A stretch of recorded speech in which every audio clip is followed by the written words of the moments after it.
Wandambuki, chairperson wa Tanandi Water Works Development Agency.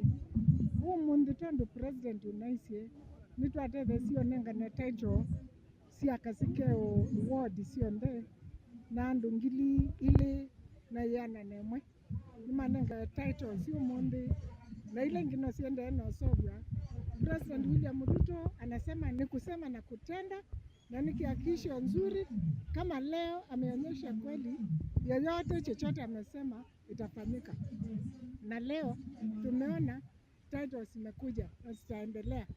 Tunangoja mambo ya barabara zile amesema ataendelea, hii ya Musani, Ubete, Kilome, hiyo yote sote next financial year zinawekwa, na ni mambo mingi amepanga katika Ukambani starting Kilome where we are.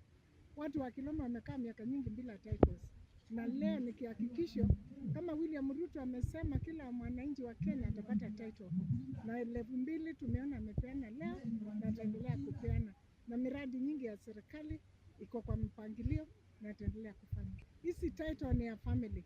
Hii title si ya mama na baba peke yake. Hii ni title ya family na nataka iangaliwe kwa sababu mambo yote ya nyumbani inafanywa na familia na watoto wale wako na 18 years. Kwa hivyo hizi title wasiende kutupa, ni mali yao na wazee na wawachie watoto wao. Kwa hivyo hatutaki mtu anaenda kutupa title kwa benki na achukue fedha na wache title ya familia na land ya familia iuzwe. Hiyo hatutakubali.